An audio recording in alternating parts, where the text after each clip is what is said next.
का जो लगाई है, कई बार हर जगह हर मीटिंगों में हर जगह इन लोगों तो कोशिश बहुत जब से ये कोशिश ही में लगे हैं, लेकिन सुनता नहीं है कोई। ना कलेक्टर महोदय सुनते हैं, ना एसडीएम सुनते हैं, कोई नहीं सुनता है। अब जैसे आपके नए कलेक्टर साहब आ चुके तो शायद इनसे उम्मीद है मुझे कि अगर कलेक्टर साहब हमारे महोदय कलेक्टर साहब आए हैं और हमें उनसे उम्मीद है कि अगर इनसे अगर ये बात रखी जाए तो हो सकता है कि हमारा पूरा हम लोगों की सुनी जाए और उस पर हमारा वो किया जाए।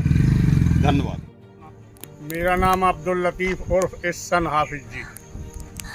किस मामले को आप लोग यहाँ एकत्रित हुए हैं?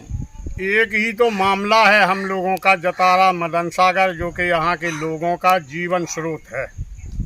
जतारा के किसानों का जो है चंदेलकालीन है, चंदेलकालीन पुराना राजा महाराजाओं का एहसान है कि उनने बना दिया, तो हम लोग मजे कर रहे हैं उसमें। लेकिन धिक्कार है ऐसी सरकारों पर, ऐसे प्रशासन पे कि जिन्हें बनाने की भी जरूरत नहीं पड़ी, सफाई नहीं कर पा रहे उसकी। बना बनाया मिल गया, फिर भी सफाई नहीं कर पा रहा है उसकी। और सारा पानी दूषित है पूरे में। हाईकोर्ट में भी इसकी याचिका दाखिल है, लेकिन प्रशासन के कान पे जूं तक नहीं रेंग रहा है। आपकी याचिका स्वीकृत कर ली है उच्च न्यायालय ने, उसकी सुनवाई के लिए नोटिस जारी हो गए हैं। 2 हफ्ते के नोटिस जारी हुए हैं कलेक्टर को। अब माननीय कलेक्टर महोदय ही से आशा है कि अगर वो इस पर थोड़ा सा विचार कर लें और थोड़ा सा अगर इस जनता का हित देख लें तो उन्हीं से उम्मीद है। बाकी तो यहाँ किसी से कोई ना कोई जनप्रतिनिधि से उम्मीद है, न किसी और अधिकारी से यहाँ कोई उम्मीद है। इसलिए कि 50 बार यहाँ के प्रशासनिक अधिकारियों को अवगत करा चुके, ज्ञापन दे चुके, उन्होंने कभी इस पे कोई सुनवाई करने की चेष्टा ही नहीं की कि हम कुछ बोल ही लें इस पे या कुछ सुन लें इन गरीब लोगों की। दूसरी बात, भारतीय जनता पार्टी का मैं एक काम करता हूँ और सिर्फ हमारी तो एक ही निवेदन है कि हमारे तालाब में इतनी गंदगी पैदा हो गई है कि जिसमें हाथ धोना भी उचित नहीं है। इतनी धोने के लिए पानी भी उचित नहीं है, मतलब इतना गंदगी पैदा हो गई है। और पूरे मदन सागर तालाब, जो मेरे इस ज़िले में टीकमगढ़ ज़िले में मदन सागर तालाब का एक नाम था, मैं बताऊंगा आपको। आज मदन सागर की वो दुर्दशा है कि जहाँ पर के पूरे लेटरिन बाथरूम जितने भी हैं सब नाले उसी में डले हैं, लेटरिन बाथरूम का पानी उसी में जा रहा है, जो हाथ धोना भी उचित नहीं है। इतनी गंदगी पैदा हो गई है कि, और प्रशासन से हमारा यही निवेदन है कि इसको जो इसमें जो गंदगी जो नाले जो डले हैं लेटरिन बाथरूम के, उसको अलग से व्यवस्था की जाए। और बाकी पानी का तो है सो जैसे हाफिज जी ने हमारे बता दिया और हमारे मार साहब ने भी बता दिया कि नदी का पानी अगर वो देवलाट नदी की दीवार तोड़ दी जाती है तो हमारा तालाब भर जाएगा, कहीं किसी किसान को दिक्कत नहीं जाएगी और बराबर हमारे किसान को सुविधा हो जाएगी बर वक्त की। अच्छा, जो याचिका आपकी उच्च न्यायालय में दायर हुई है माननीय मानवाधिकार सुरक्षा संगठन के द्वारा, इसका स्रोत है देवलाट नदी के ऊपर ये बांध जतारा का मदन सागर तालाब बना हुआ है। और उस मेन स्रोत को जो है कई साल पहले प्रशासन द्वारा बंद करवा दिया गया। पर साल थोड़ी सी हम लोगों ने आंदोलन किया, चहल पहल की, तो उसमें एक थोड़ा सा होल कराया गया था स्टाफ डैम में, जहाँ ये ब्लॉक की गई है देवलाट नदी, और उसको फिर लोगों ने वहाँ पे सीमेंट और पत्थर लगा के फिर बंद कर दिया है। अब पानी आने की कोई उम्मीद नहीं। अभी 10-12 दिन से बराबर बारिश हो रही है, लेकिन जतारा तालाब में एक बूंद पानी नया नहीं आया है बारिश। तो क्या कलेक्टर महोदय से क्या अपेक्षा कर रहे हैं? देवलाट नाला खुलवाने की क्या है? देवलाट नाला खुदवा दें कलेक्टर महोदय, और इस तालाब की सफाई करवा दें जो जीवन धारा है हम लोगों की। हम लोग जिससे जिंदा हैं, 900 हेक्टेयर की सिंचाई इस तालाब से होती है और 900 हेक्टेयर में हजारों किसान हैं यहाँ। 1-1 एकड़ 1.5 एकड़ वाले छोटे छोटे किसान हैं, बड़ा कोई किसान है नहीं है यहाँ।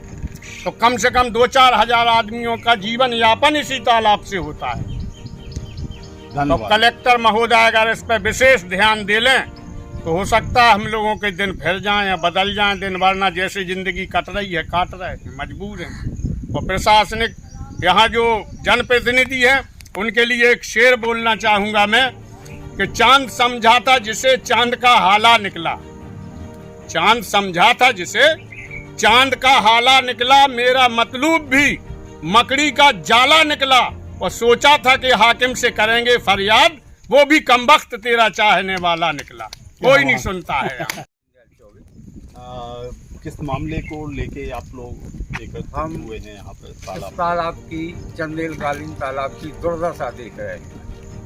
शायद मध्य प्रदेश में जितने भी चंदेलकालीन तालाब हैं उनमें से सबसे ज़्यादा दुर्दशा इस तालाब की होगी। कारण इसमें ना तो कोई प्रशासन ने अपनी पहल की। जी बोलें। जी हम ये बोल रहे हैं कि इस तालाब की हम आज दुर्दशा देख रहे हैं। ऐसी दुर्दशा शायद किसी तालाब चंदेलकालीन तालाब की होगी जो इसकी है। पानी इतना बरस गया कि किसान बोनी नहीं कर पा रहे। तालाब की बात है कि एक बूंद पानी नहीं आया। इसका पूरा पानी रोक दिया गया है।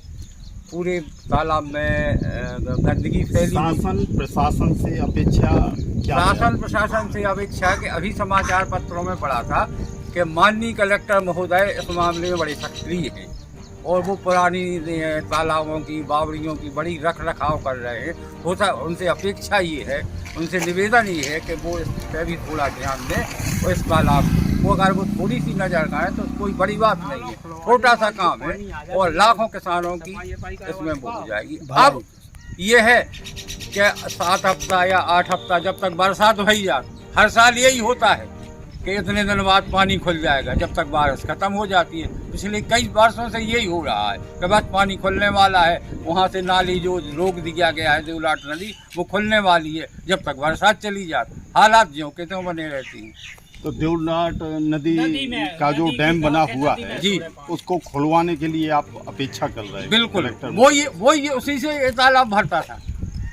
हम लोग बूढ़े हो जा रहे हैं और ऐसी दुर्दशा कभी नहीं देखी। उसी नदी से का पूरा स्रोत जो यूपी में जा रहा है वो पानी पूरा इस तालाब में आ ही नहीं रहा है। कई धार्मिक फंक्शन है, पितृपक्ष में हम लोग आते हैं, पानी नहीं मिलता है। अभी आज ही हमारे मुस्लिम भाइयों का त्योहार है, करबला का जलूस होता है, उसमें उसके लिए गड्ढा खुदवा के कर जल विहार होते हैं, उसके लिए पानी नहीं मिलता है कि शुद्ध पानी मिल जाए।